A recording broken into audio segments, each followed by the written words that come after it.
మన ముకుంద జ్యువెలర్స్ కొత్త బ్రాండ్ పూర్వి అందమైన 18 గ్రామ్స్ బంగారు ఆభరణాలు దుబాటు ధరల్లో వివరాలకు సంప్రదించండి. నమస్కారం, మీరు చూస్తున్న సుమన్ టీవీ. నేను మీ కీర్తి. నాతో పాటు ప్రముఖ ఆస్ట్రాలజర్ గోరుగుంట్ల సురేష్ బాబు గారు ఉన్నారు.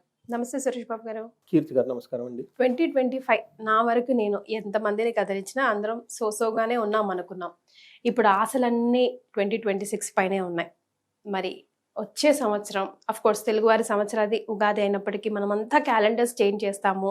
న్యూ ఇయర్ అనే ఒక ఫ్రెష్ థాట్స్ రెజల్యూషన్తో వెళ్తూ ఉంటాం కాబట్టి వివిధ రాశుల వారికి ఎలా ఉంటుందో తెలుసుకుందామండి. 2026 సంవత్సరం జనరల్గా లాస్ట్ ఇయర్ అంతకుముందు ఇయర్తో కంపేర్ చేసి నేను చెప్పానండి ఉగాది ఫలాల్లో కూడాను. విశ్వావసునామ సంవత్సరం, ప్రపంచం అంతా యూనివర్సల్ లవ్, ఓకే, ఒక పీస్ హార్మోనీతో ఉంటుంది అంతకుముందు ఇయర్తో కంపేర్ చేసుకుంటే క్యాలెండర్ ఇయర్. సో ఇప్పుడు 2026 చూసుకుంటే ప్రతి ఒక్కరికి నాయకత్వ లక్షణాలు ఉంటాయి. ప్రతి ఒక్కరికి ప్రొఫెషన్లో ఒక స్టెప్ ముందుకు వెళ్తారు. ప్రతి ఒక్కరు కూడాను ఏదో ఒక కొత్త ఆపర్చునిటీ వచ్చే అవకాశం చాలా మందికి ఉంటుంది. సో ఎందుకంటే ఇది రాజరిక లక్షణాలు కలిగి రిస్క్ టేకింగ్ ఎబిలిటీస్ జనాలకు చాలా ఎక్కువగా ఉండేసి ఈ టైంలో కొత్తగా ఆపర్చునిటీస్, కొత్తగా ప్రాజెక్ట్స్, కొత్తగా ప్రమోషన్స్ అన్నీ కొత్తగా వాటిలో వచ్చే అవకాశాలు చాలా ఎక్కువగా ఉన్నాయి. ప్రతి ఒక్కళ్ళు వీళ్ళు సద్వినియోగం చేసుకుందని చెప్పేసి మనం కోరుకుందాము. అలానే 12 రాశుల వారికి ఎక్కడెక్కడ ఛాలెంజెస్ ఉన్నాయి, ఎక్కడెక్కడ అనుకూలమైన వాతావరణ పరిస్థితులు ఉన్నాయో తెలుసుకుందాం.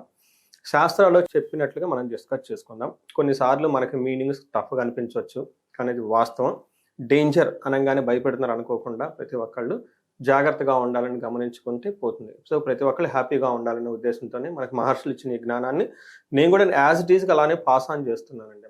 సో మధ్యలో వెస్ట్రన్ ఆస్ట్రాలజీ అని, సోషల్ మీడియా అని రకరకాల గూగుల్లో వస్తాయి, కానీ యాజ్ ఇట్ ఈస్ మూలతరంగా చెప్పడానికి మనం ప్రయత్నించాం. సురేష్ బాబు గారు, ఇప్పుడు మనం ఈ రోజు చేయబోయే ఈ రాశి ఫలాలు 2026కి సంబంధించి ముఖ్యంగా ఏ గ్రహాలు ఎప్పుడెప్పుడు మారుతున్నాయి, వాటి రిజల్ట్స్ ఎప్పుడెప్పుడు వరకు స్టేబుల్గా ఉండి మళ్ళీ ఇయర్లీ రాశి ఫలాలు చెప్పుకోవాల్సిన అవసరం వస్తుందంటారు? మనకి 2 రకాలు ఉంటాయి. ఒకటి మంత్లీ ఫలాలు. మనకి కొన్ని గ్రహాలు చాలా ఫాస్ట్గా మూవ్ అవుతాయండి, కొన్ని స్లోగా మూవ్ అవుతాయి.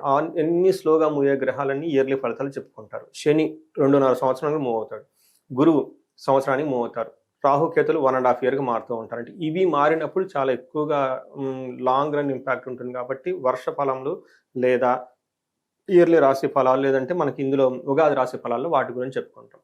మంత్లీ కొన్ని గ్రహాలు మారుతుంటాయి. సూర్యుడు, కుజుడు, శుక్రుడు, తర్వాత బుధుడు, ఈ గ్రహాలు మనకి మంత్లీ మారుతూ ఉంటాయి. 2.5కి ఒక రోజు వచ్చేటప్పుడు చంద్రుడు మారుతూ ఉంటారు. అందుకని మనకి మంత్లీ ఫలాల్లో ఈ 4 గ్రహాలు ఎక్కువ చెప్పుకుంటాం. సూర్యుడు గురించి, కుజుడు గురించి, బుధుడు, శుక్రుడు గురించి మాట్లాడుకుంటాం. ఇయర్లీ ఫలితాలు చెప్పుకున్నప్పుడు యూజువల్గా మనకున్న ట్రెండ్ ఏంటంటే శని, గురువు, రాహుకేతుల గురించి మాట్లాడుకుంటాం. అందులోనే ముఖ్యంగా శని గురించి ఎక్కువ మంది మాట్లాడుకుంటాం. అయితే ఈసారి మనకేమవుతుందంటే శని మారట్లేదు. ఆయన 2.5 సంవత్సరం కాబట్టి లాస్ట్ ఇయరే మారారు కాబట్టి ఈ హోల్ ఇయర్ అంతా ఒకేలాగా ఉంటుంది, మార్పు ఉండదు. గురువు మాత్రం ఖచ్చితంగా జూన్ 2వ తారీఖు మారుతూ ఉన్నారు. రాహుకేతులు ఇయర్ ఎండ్లో డిసెంబర్ 2nd మారుతున్నారు. మనం గమనించుకుంటే లాస్ట్ హోల్ ఇయర్ 6 months ఎలా ఉంటుందో అదే రిజల్ట్ కంటిన్యూ అవుతూ ఉంటుంది వచ్చే 6 months వరకు కూడాను. బట్ గురువు మాత్రం జూన్లో మారుతూ ఉంటారు. అయితే ఈ మధ్యలో విపరీత వేద అన్న చిన్న కాన్సెప్ట్ ఉంటుంది, కొంచెం ఫలితాలు అటు ఇటు తేడా ఉంటుంది అనమాట. బట్ ఓవరాల్గా కనుక చూసుకుంటే ఈ ఇయర్ ప్రతి ఒక్కరికి నాయకత్వ లక్షణాలు, కొత్త కొత్త ఆపర్చునిటీస్, ప్రొఫెషన్లో ముందుకు చాలా దూసుకొని వెళ్ళిపోయే తత్వం ప్రతి ఒక్కళ్ళలో కనిపిస్తుంది. మరి వృశ్చిక రాశి 2026లో వీరికి ఎలా ఉంటుందండి? సో వృశ్చిక రాశి వాళ్ళు మోస్ట్ క్లోజెస్ట్ పీపుల్ మా శిష్యులే ఉన్నారు. జ్యోతిషం నేర్చుకునే వాళ్ళు అమెరికాలో ఉన్నారు, 2-3 ఉన్నారు. వాళ్ళ రియల్ లైఫ్ స్టోరీ అయితేనేమండి, చాలా మంది నాకు వచ్చే కాల్స్ అయితేనేమండి, వృశ్చిక రాశి వాళ్ళకి అంతకుముందు అష్టమ శనితో బాధపడ్డారండి, అర్ధాష్టమ శనితో బాధపడ్డారు. లాస్ట్ ఇయర్ అష్టమ గురువుతో బాధపడ్డారు. ప్రొఫెషనల్ మ్యాటర్స్లో ఇష్టం లేకుండా చేయటం, లేదంటే ఆల్ టుగెదర్ ఒక ప్రొఫెషన్ నుంచి ఇంకో ప్రొఫెషన్కి వెళ్ళిపోవటము, ఏదో చేస్తున్నాం అన్నట్లు ఉన్న పొజిషన్ నుంచి ఉన్నారండి. ఈ సంవత్సరం చాలా చాలా మెరుగ్గా ఉండే పరిస్థితుల్లో వాళ్ళు ఖచ్చితంగా అయితే ఉంటారు. సూపర్, చాలా బాగుంటుంది.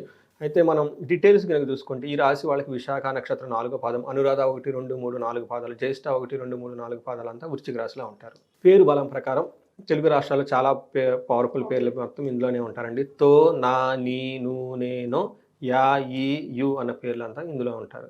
మనం ఇందులో చూసుకుంటే వృశ్చిక రాశిలో గ్రహ మార్పులు ఈ 2026లో ఒకే ఒక గ్రహం మారుతుందండి, గురువు మారుతున్నారు. ఆ మార్పు వీళ్ళకి అసలు ఏమంటారు, నెత్తిన పాలు పోసినట్లు ఉంటుంది అనుకోవాలి. ప్రొఫెషనల్ మ్యాటర్స్లో ఎవరైతే ఇబ్బంది పడుతున్నారో ఇక నుంచి సెలబ్రేట్ చేసుకోవాల్సిన టైం అయితే ఉంది. ఎన్ఆర్ఎల్ కానివ్వండి, జనరల్గా ఎన్ఆర్ఎల్ అంతా అక్కడ ఎక్కువ జాబ్లే చేస్తూ ఉంటారు. నేను ఐటీలో ఉన్న వాళ్ళంతా నాకు ఎక్కువ మంది క్లయింట్స్ అంతా వాళ్ళే ఉంటారు కాబట్టి 35 to 45 ఏజ్ బ్రేకెట్లో ఉన్నవాళ్ళు, మేబీ నా ఏజ్ సమానంగా ఉండే ఎట్లా కానీ మొత్తానికి కనెక్ట్ అయ్యి వాళ్ళు ఎక్కువ వస్తుంటారు. ఎక్కువ మంది ప్రొఫెషన్లో బాధపడుతూ ఉన్నారు, అన్ఇంట్రెస్ట్గా చేస్తున్నారు, ప్రమోషన్ లేదు, గ్రోత్ లేదు, కంప్లీట్గా ఆల్ టుగెదర్ డిఫరెంట్కి వెళ్ళిపోవటం, బట్ అంతకుముందుతో కంపేర్ చేస్తే బెటర్గా ఉండటం చేస్తున్నారు. ఈ సంవత్సరం ఎలా ఉంటుందంటేనండి, ఫస్ట్ శని 5వ ఇంట్లో ఉండటంతో చిన్న చిన్న విషయాలకు వాళ్ళు ఏమంటారు కలవరపడటం, మనోవేదనకు పట్టడం, లేదంటే అనవసరమైన చెడు సహవాసాలు, వేస్ట్ అయిన పనుల్లో ఎక్కువ టైం స్పెండ్ చేస్తూ ఉంటారు. అది మంచా చెడా అనేది నేను చెప్పలేను. ఆ మాత్రం కూడా ఎంజాయ్మెంట్ లేకపోతే ఎట్లా అండి అనుకునే వాళ్ళు ఉంటారు, మనం చెప్పలేం కదండి. అలా ఉండకపోతే లైఫ్ మనసు అన్నాక కాస్తంత కళాపోసన ఉండాలన్నారు ఆయన పెద్ద. అందుకని చెప్పేసి వృచ్చిక రాశి వాళ్ళ గురించి ఏం కామెంట్ చేయలేము అంటే వాళ్ళు వృచ్చికం కాబట్టి. అయితే శని మారటంతో మంచి నెక్స్ట్ లెవెల్కి ప్రమోషన్ వచ్చేస్తాయండి వీళ్ళకి. వీళ్ళకి అప్పటిదాకా 8th హౌస్లో శని ఉండటంతో అష్టమ గురువు అంటే ధన విషయంలోనూ, పిల్లల విషయంలోనూ, నాలెడ్జ్ విషయంలోనూ, మేనేజ్మెంట్ క్యాపబిలిటీల విషయంలో లో అయ్యారు. ఓకే. ఎందుకంటే గురువు 8th, గురువు రిప్రజెంట్స్ మేనేజ్మెంట్.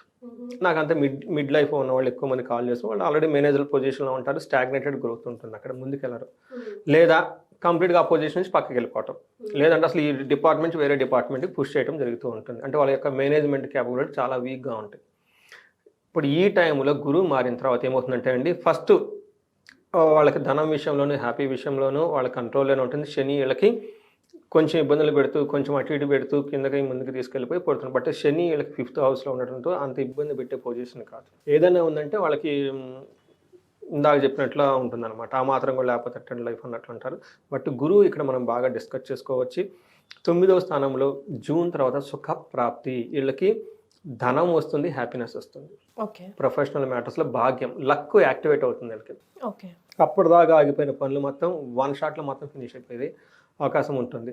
రాహు 4వ ఇంట్లో ఉండటంతో ఇంటికి సంబంధించిన వ్యవహారాల్లో మతి భ్రంశం అంటారు, ఉన్నది లేనట్టు, లేనిది ఉన్నట్టు కలవరపడుతూ ఉంటారు. ఇంటికి సంబంధించిన వ్యవహారాల్లో ఏదో ఒకటి ఇబ్బందికి గురి అవుతూ ఉంటారు. ప్రొఫెషనల్ మ్యాటర్స్లో కేతు ఉండటంతో ఏదో ఒక కటింగ్లో ఒక స్మూత్నెస్ లేకపోవటం అనేది ఉంటుంది. కేతు 10th హౌస్లో ఉండటంతో ఏదైనా పని స్టార్ట్ చేస్తే ముందు బ్రేక్ వచ్చి తర్వాత ముందుకు వెళ్ళిపోయే అవకాశం ఎక్కువగా ఉంటుంది.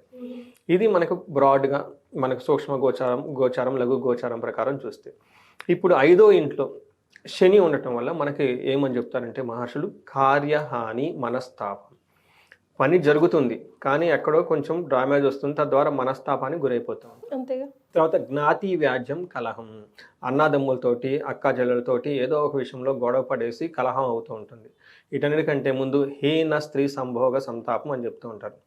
దాని మీనింగ్ మనం చెప్తే బాగుండదు, బట్ మీనింగ్ ఏంటంటేనండి, కళాపోషణ ఉన్నట్లు ఉండేసి మళ్ళీ తర్వాత బాధపడుతూ ఉంటారు. ఎడిక్షన్స్ చెప్పే అవకాశం ఎక్కువగా ఉంటుంది. ఈ టైంలో కేర్ఫుల్గా ఉండాలి. అది తర్వాత మళ్ళీ వీళ్ళు రిగ్రెట్ అవుతుంటారు, అయ్యో ఇది చేసామని చెప్పేసి మళ్ళీ ఆ మాత్రం లేకుండా ఎలా అని అట్లా వెళ్ళిపోతూ ఉంటారు. అది మంచి చెడుని మనం కామెంట్ చేయాలి. చెడు సావాసం అంతేనా, అన్వాంటెడ్ రిలేషన్షిప్లోకి వెళ్ళిపోయి మళ్ళీ బాధపడుతూ ఉంటారు. వీళ్ళకి ఎక్కువ ఉండే అవకాశం శని అది కలిగిస్తూ ఉంటాడు. ఎందుకంటే 5th హౌస్ లవ్, రొమాన్స్, అక్కడ శని ఉంటే నెగటివ్ సైడ్లో వెళ్ళిపోతారు. మళ్ళీ తర్వాత బాధపడుతూ ఉంటారు, ఏదో గిల్టీగా ఫీల్ అవుతూ ఉంటారు. అది ఉంటుంది. అది అగైన్ ఇండివిజువల్ పర్సనాలిటీని బట్టి ఉంటుంది. కొంతమంది క్యాజువల్గా, కొంతమంది సీరియస్గా తీసుకుంటూ ఉంటారు. అది మంచి చెడని నేను చెప్పను, ఇట్స్ ఓకే. అది అగైన్ ఇండివిజువల్ పర్సనాలిటీ, అది బయట నుంచి వచ్చి ఇబ్బంది పెట్టేది ఏం కాదు.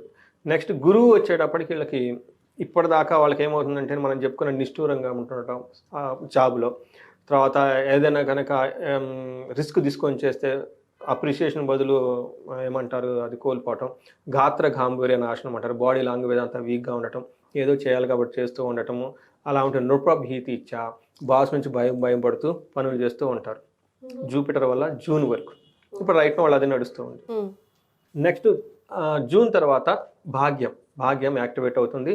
అర్ధ స్వకులాచార, ఓకే, ధనం ప్రకారం బాగుంటారు. వాళ్ళ ఓన్ ఇంట్యూషన్ చాలా షార్ప్గా ఉంటుంది, చాలా స్పీడ్గా వెళ్ళిపోతుంటారు. గృహ లాభ సుఖ భోజనం, ఇంట్లో చాలా బాగుంటుంది, మంచి భోజనం చేస్తుంటారు. నిత్య స్త్రీ జన సంపర్క, వీళ్ళేంటో శని కూడా స్త్రీ సంపర్కం అన్నారు, గురువు కూడా స్త్రీ సంపర్కం అంటున్నారు. మరి ఏం చేస్తారు చూడాలి.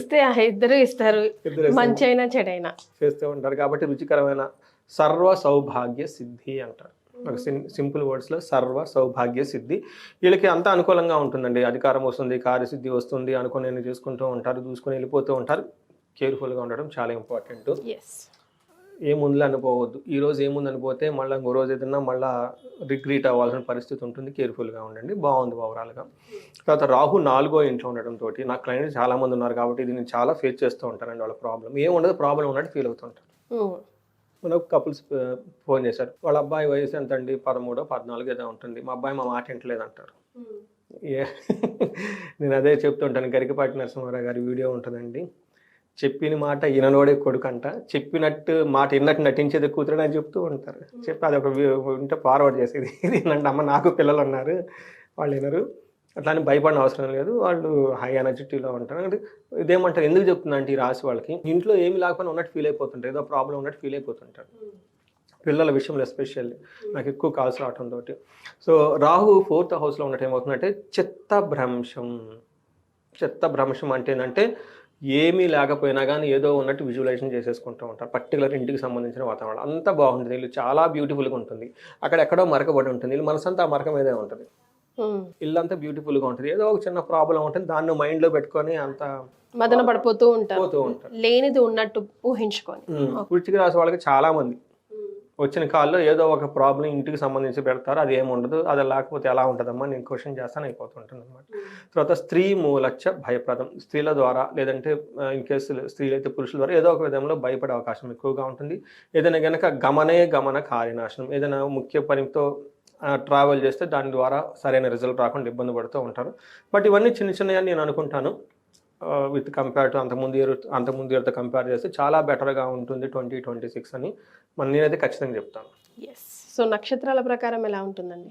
నక్షత్రం మనం చూసుకుంటే విశాఖ, అనురాధ, జ్యేష్ఠ. వీళ్ళకి విశాఖ నక్షత్రం వాళ్ళకి సంపదలు వస్తుంటుంది, మంచి రెస్పెక్ట్ ఉంటుంది, హెల్త్ చాలా రోబస్ట్గా చాలా చక్కగా ఉంటుంది. ఒకటే ఏంటంటే అనుకున్న పని ఏదైనా కనుక ముందు చేస్తే అది మధ్యలో ఆగిపోతుంది, ముందుకెళ్ళే అవకాశం ఉండదు, దీన్ని మనం మరణం అంటాం. నెక్స్ట్ అనురాధ నక్షత్రాలకు సంపదలు ఉంటుంది, సర్వజన పూజ్యం, అందరి దగ్గర పూజ్యులు, రెస్పెక్ట్ ఉంటుంది, హెల్త్ చాలా బాగుంటుంది. అయితే ఇయర్ ఎండ్లో హెల్త్ కాంప్లికేషన్స్ ఉండే అవకాశం ఎక్కువగా ఉంటుంది. వీళ్ళకి కూడా దేహపీడన, మరణం, హెల్త్ కాంప్లికేషన్స్, శారీరకంగా ఇబ్బంది ఉంటుంది, మరణం అంటే ఏదో ఒక విషయంలో మధ్యలో బ్రేక్ వస్తుంది. నెక్స్ట్ జ్యేష్ఠ నక్షత్రాలకు సంపదలు ఉంటుంది, సర్వజన పూజ్యం, రాహు వల్ల చక్కగా రెస్పెక్ట్, గౌరవం అంతా వస్తుంది. ఈ రెండులోకి వచ్చేటప్పటికి హెల్త్ విషయంలో కొంచెం జాగ్రత్తగా ఉండాలి ఈ నక్షత్రం వాళ్ళు.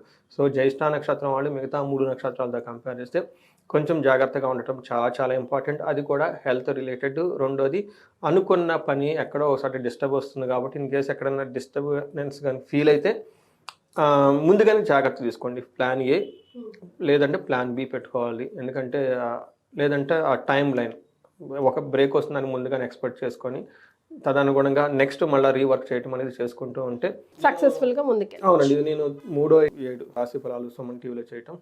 వాళ్ళకి అష్టమశని ఉన్నప్పుడు ఫోన్ కాల్స్ చాలా సీరియస్, అర్ధాష్టమశని ఉన్నప్పుడు చాలా సీరియస్ కాల్స్ వచ్చాయండి. లవ్ బ్రేకప్స్, తర్వాత డైవర్స్ కేసులు, జాబ్ పోటాలు, అన్నీ. లాస్ట్ ఇయర్ అన్ని కాల్స్ రాలే నాకు, చాలా తక్కువ, అది కూడా ప్రొఫెషనల్ మ్యాటర్స్ గురించే వచ్చారు. నాకు తెలిసి నెక్స్ట్ వచ్చే ఇయర్ ఎవరు నాకు కాల్ చేయని నేను అనుకుంటున్నాను, అందరూ బాగుండాలి నేను అనుకుంటున్నాను. నాకు కాల్ చేసినట్టు ప్రాబ్లం ఉన్నట్లయితే, బట్ ఇంకా మీరు ముందుగా ఎదగాలి ఈ నక్షత్రం వాళ్ళు, ఓకే, ఈ రాశుల వాళ్ళు అని చెప్పేసి నేను కోరుకుంటానండి. సో ఆన్ దిస్ నోట్, మరి వృశ్చిక రాశి వారు పాటించాల్సిన రెమెడీస్ 2026లో? ఒకటి, వీళ్ళకి గురువుకి సంబంధించిన పరిహారాలు ఫస్ట్ 6 months చేసుకోవాలి. నేను చాలా మంది ఇండివిజువల్గా నాకు కాల్ చేసినప్పుడు చెప్పాను, ఇలా ఇంటర్వ్యూలో కూడా చాలాసార్లు చెప్పాను. గురువు కోసం ఇలా ఆశ్రమాలు విజిట్ చేయటం, మెడిటేషన్, యోగా చేయటం, తర్వాత కోటప్పకొండ దక్షిణామూర్తి ఉంటారు అక్కడ, వాళ్ళకి ఒక హోమం చేయించుకోవటం, ఇండివిజువల్గా గురువుకి సంపూర్ణ శాంతి పూజలు చేయించుకోవటం చాలా చాలా ఇంపార్టెంట్. ఎవరైనా కనుక మేనేజర్ రోల్లో ఉండి సరిగ్గా లేకపోతుంటే, స్టాగ్నేటెడ్గా ఉంటే ఇండివిజువల్గా జాతకం చూపించుకోవడం చాలా ఇంపార్టెంట్.